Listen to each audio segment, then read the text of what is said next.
പ്രിയപ്പെട്ടവരെ, പൂച്ചകൾ ഇല്ലാത്ത വീടുകൾ, പൂച്ചയെ വളർത്താത്ത വീടുകൾ, പൂച്ചകൾ വരാത്ത വീടുകൾ വളരെ കുറവായിരിക്കും. അതുപോലെ കുട്ടികൾ ഉള്ള വീടുകൾ. ഇപ്പോൾ നമ്മുടെ വീടുകളിൽ കുട്ടികൾ ഉണ്ടെങ്കിൽ, അതുപോലെ പൂച്ചയും ഉണ്ടെങ്കിൽ, പ്രത്യേകിച്ചും ചെറിയ കുട്ടികൾ, അതുപോലെ പൂച്ചയുടെ ചെറിയ കുട്ടികളാണെങ്കിൽ ആ പൂച്ചക്കുട്ടിയെ കളിപ്പിക്കാനും, അതുപോലെ പൂച്ചയെ എടുക്കാനും, പൂച്ചക്ക് ഉമ്മ വെക്കാനും, പൂച്ചയെ കൂടെ കിടത്താനും ഇഷ്ടപ്പെടുന്നവരാണ് നമ്മുടെ കുട്ടികൾ. പൂച്ച എന്ന് പറയുന്നത് ഡൊമാസ്റ്റിക് അനിമൽസ്, അതായത് നമ്മുടെ വളർത്തു മൃഗങ്ങളിൽപ്പെട്ട ഒരു മൃഗമാണല്ലോ പൂച്ച എന്ന് പറയുന്നത്. നമ്മുടെ വീട്ടിലെ ഒരു അതിഥിയെ പോലെ പൂച്ചയെ നമ്മൾ പരിപാലിക്കുകയും ഭക്ഷണം കൊടുക്കുകയും അത് വലിയ പുണ്യമുള്ള കാര്യമാണെന്നും പൂച്ചയെ ദ്രോഹിക്കാൻ പാടില്ലെന്നും നമ്മെ പൊതുവെ എല്ലാ ആളുകൾക്കും അറിയുന്ന ഒരു കാര്യമാണ്. നമ്മൾ പൂച്ചയെ വളർത്തുമ്പോൾ ശ്രദ്ധിക്കേണ്ട കാര്യം, പൂച്ചയിൽ നിന്ന് അറിയാതെ നമ്മുടെ കുട്ടികളിലേക്ക്, മുതിർന്നവരിലേക്ക്, മനുഷ്യരിലേക്ക് പടരുന്ന ഈ രോഗങ്ങൾ അത് എന്തൊക്കെയാണ്, എന്താണ് നമ്മൾ ചെയ്യേണ്ടത്?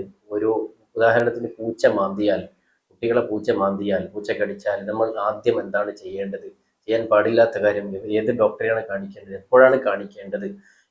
അങ്ങനെ തുടങ്ങി വളരെ പ്രധാനപ്പെട്ട വിഷയങ്ങളാണ്, ഇന്ന് കുട്ടികളുമായി ബന്ധപ്പെട്ട വിഷയങ്ങളാണ് നമ്മൾ സംസാരിക്കാറുള്ളത്. വീഡിയോ കാണുന്ന ഓരോ ആളുകളും നമ്മുടെ ചാനൽ സബ്സ്ക്രൈബ് ചെയ്യാൻ മറക്കരുത്, ലൈക്ക് ചെയ്യുക. അതുപോലെ നിങ്ങളുടെ കുട്ടികളുമായി ബന്ധപ്പെട്ട സംശയങ്ങൾ കമൻറ്റിലൂടെ ചോദിക്കാം മറക്കരുത്. വീഡിയോയിലേക്ക് തന്നെ കിടക്കുകയാണ്. പൂച്ചയുടെ ശരീരത്തിലുള്ള ബാക്ടീരിയകൾ, അതുപോലെ വൈറസുകൾ, അതുപോലെ പാരാസൈറ്റ്, ഫംഗസ് എന്നിവ പൂച്ചയിൽ നിന്ന് മനുഷ്യനിലേക്ക് പകരുന്ന ആ രോഗത്തിനേക്കാണ് സൂനോട്ടിക് ഡിസീസ് എന്ന് പറയുന്നത്.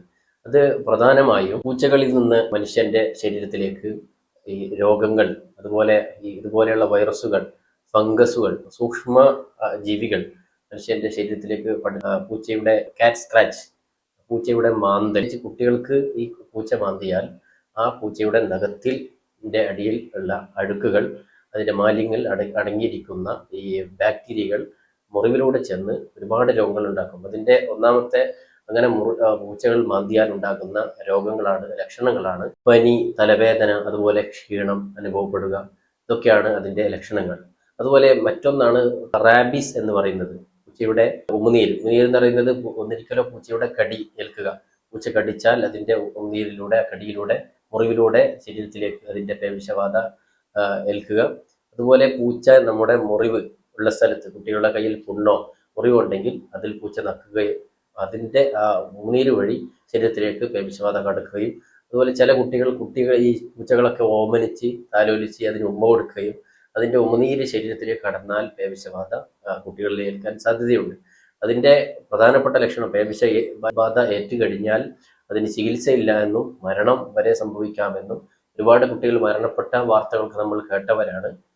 അതുപോലെ മറ്റൊരു പൂച്ചയിൽ നിന്ന് മനുഷ്യനിലേക്ക് പടരാൻ സാധ്യതയുള്ള ടോക്സോപ്ലാസ്മോസിസ്, അതായത് ഈ പൂച്ചയുടെ മലം, പൂച്ചയുടെ കാഷ്ടം, അതിൽ 30% അടങ്ങിയിരിക്കുന്നത് ഈ ടോക്സോപ്ലാസ്മ ഗോണ്ടി എന്ന് പറയുന്ന ഈ അണുക്കൾ, സൂക്ഷ്മമായി വൈറസ്.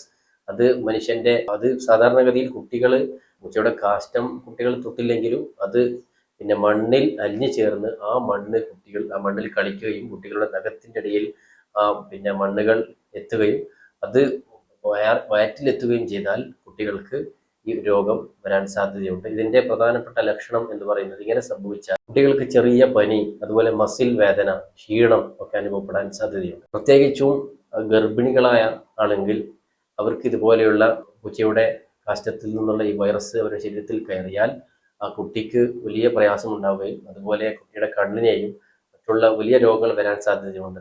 അതുപോലെ മറ്റൊന്നാണ് ഫംഗൽ ഇൻഫെക്ഷൻ. പൂച്ചയുടെ രോമം, ആ രോമത്തിൽ നിന്ന് ഈ അണുക്കൾ ശരീരത്തിലെത്തുകയും നമ്മുടെ രോമകൊത്തുകളിലൂടെ ഉള്ളിലേക്ക് കടക്കുകയും ചെയ്താൽ ഉണ്ടാകുന്ന രോഗം, അതിൻ്റെ ആദ്യത്തെ ലക്ഷണം എന്ന് പറയുന്നത് കടുത്ത ചൊറിച്ചിൽ, അതുപോലെ ഓരോ മസിലുകൾ വേദന, അതുപോലെ ഈ ത്വക്ക് പൊട്ടൽ, ഇങ്ങനെയുള്ള ഒരുപാട് ലക്ഷണങ്ങൾ, ഒരുപാട് രോഗങ്ങൾ വരാൻ സാധ്യതയുണ്ട്.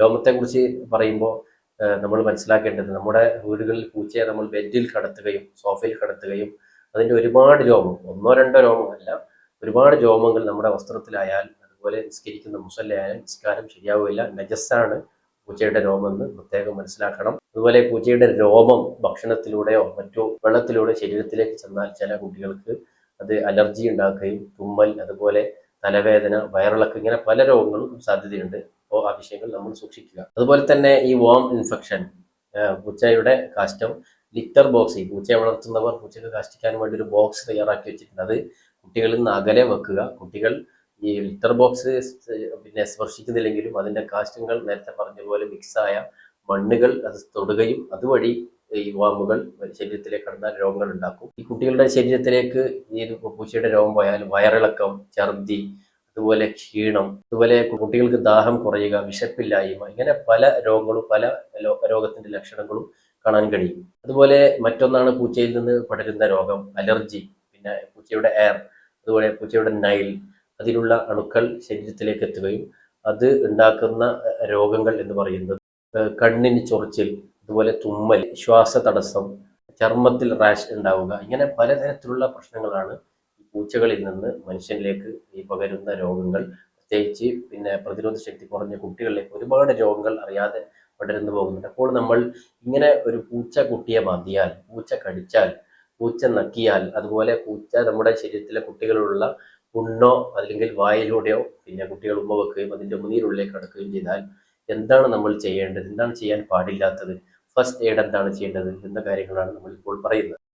പൂച്ച കുട്ടികളെ മാന്തുകയോ കടിക്കുകയോ പിന്നെ പൂച്ചയുടെ ഉമിനീരിലൂടെയോ മറ്റു പേവിഷവാദവും മറ്റുള്ള പൂച്ചയിലെ വൈറസുകൾ ശരീരത്തിലേക്ക് കടന്നാൽ നമ്മൾ ആദ്യം ചെയ്യേണ്ടത് നല്ല ശുദ്ധമായ വെള്ളം, ഒഴുകുന്ന വെള്ളത്തിനടിയിൽ നമ്മുടെ കയ്യോ മറ്റേ മുറിവേറ്റ ഭാഗം നമ്മൾ അവിടെ വെക്കുകയും നന്നായി വൃത്തിയോടുകൂടി നന്നായി സോപ്പ് ഉപയോഗിച്ച് ഒരു 10 മിനിറ്റിൽ കൂടുതൽ സമയം നന്നായി വൃത്തിയാക്കി കഴുകുക എന്നുള്ളതാണ് ഒന്നാമത്തെ നമ്മൾ ചെയ്യേണ്ടത്. ഇത് വളരെയധികം ശ്രദ്ധിക്കുക. അതിന് ശേഷമാണ് നമ്മൾ ഡോക്ടറെ കാണിക്കേണ്ടത്. രണ്ടാമത് നമ്മൾ ചെയ്യേണ്ടത് ബിറ്റാഡിൻ പോലെയുള്ള അണുനാശിനി പുരട്ടുക. അതുപോലെയുള്ള വസ്തുക്കൾ മെഡിക്കലിൽ നിന്ന് പോയാൽ നമുക്ക് വാങ്ങാൻ കിട്ടും. അത് പുരട്ടുകയാണ് നമ്മൾ ചെയ്യേണ്ടത്. ആ സ്ഥലം വൃത്തിയാക്കി പിന്നെ നല്ല വൃത്തിയുള്ള കോട്ടൺ വസ്ത്രം ഉപയോഗിച്ച് ടിഷ്യൂ പേപ്പർ ഉപയോഗിച്ച് അവിടെ വൃത്തിയാക്കിയതിന് ശേഷമാണ് ഇത് പുരട്ടേണ്ടത്.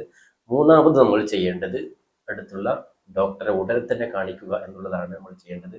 സാധാരണ ഒരു ജനറൽ ഫിസിഷ്യനെ കാണിച്ചാൽ മതിയാകുന്നതാണ്.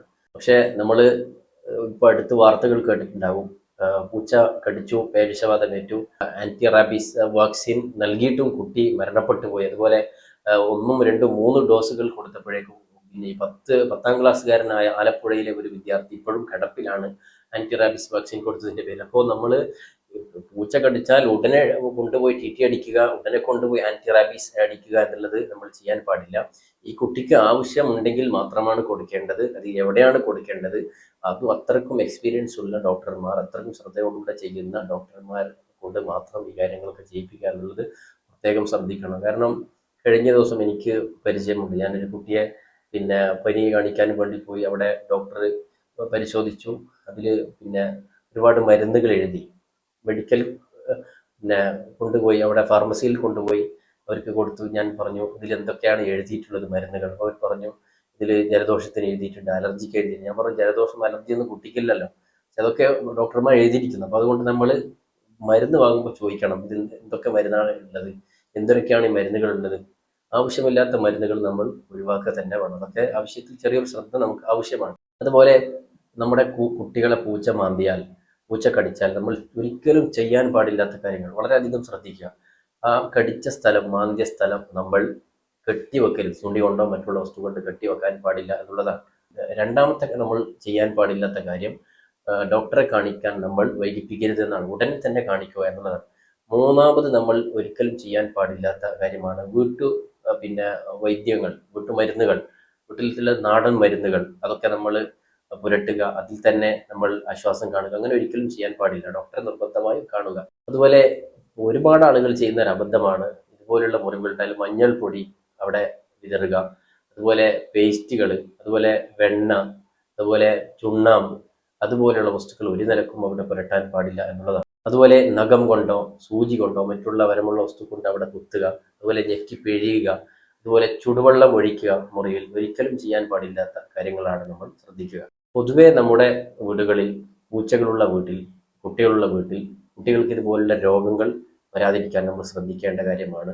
പൂച്ചയോട് എങ്ങനെ ഇടപഴകണം, പൂച്ചയെ എങ്ങനെയാണ് നമ്മൾ പിന്നെ വളർത്തേണ്ടത്, പൂച്ചയെ തൊടേണ്ടത് എങ്ങനെയാണ്, പിന്നെ പൂച്ചയ്ക്ക് എങ്ങനെയാണ് ഭക്ഷണം കൊടുക്കേണ്ടത്, പൂച്ച എങ്ങനെയാണ് എടുക്കേണ്ടത് എന്ന കാര്യം നമ്മൾ ആദ്യം പഠിക്കുക. അതിനുശേഷം കുട്ടികളെ കൃത്യമായ രൂപത്തിൽ കുട്ടികളെ പഠിപ്പിക്കുക. അതുപോലെ പൂച്ചയെ കുട്ടികൾക്ക് തൊട്ടാൽ, അതുപോലെ സ്പർശിച്ചാൽ കൈ സോപ്പ് ഉപയോഗിച്ച് നന്നായി കഴുകുകയും അതിനുശേഷമേ ഭക്ഷണം കഴിക്കാനും, അതുപോലെ ഈ കുട്ടികളോട് പൂച്ചയുടെ കടി ഏൽക്കാത്ത രൂപത്തിൽ, മാന്തൽ ഇല്ലാത്ത രൂപത്തിൽ പൂച്ചയോട് പെരുമാറാനും, പൂച്ച ഭക്ഷണം കഴിക്കുന്ന സമയത്ത് പൂച്ചയെ ഓടിക്കുക, അതിനെ തൊടുക, അതുപോലെ അതിൻ്റെ കുട്ടിയെ ആക്രമിക്കാൻ പോവുക, അങ്ങനെ പൂച്ചയ്ക്ക് ദേഷ്യം പിടിക്കുന്ന രൂപത്തിൽ ഒരിക്കലും അതിനോട് പെരുമാറരുത് എന്ന് കുട്ടികളെ പഠിപ്പിക്കുക. മറ്റൊരു പ്രധാനപ്പെട്ട വിഷയമാണ് പൂച്ചയെ വളർത്തുന്നവർ ശ്രദ്ധിക്കേണ്ടത്. പൂച്ചയുടെ നഖം നമുക്കറിയാം, പൂച്ചയുടെ നഖം ആവശ്യത്തിന് പുറത്തു വരികയും അതിങ്ങനെ മാന്തിക്കൊണ്ടേയിരിക്കും. ചിലപ്പോൾ വാഹനത്തിന്റെ സീറ്റുകൾ മാന്തുക, അതുപോലെ സോഫകളിൽ മാന്തുക. അത് അതിന്റെ ഒരു വർഗത്തിന്റെ ഒരു പ്രത്യേകതയാണ്. ഈ ഹണ്ടിങ്, അതായത് വേട്ടയാടി ഇരയെ പിടിക്കുക എന്നുള്ളത്. ഇത് പൂച്ചക്ക് എത്ര നല്ല ഭക്ഷണം കൊടുത്താലും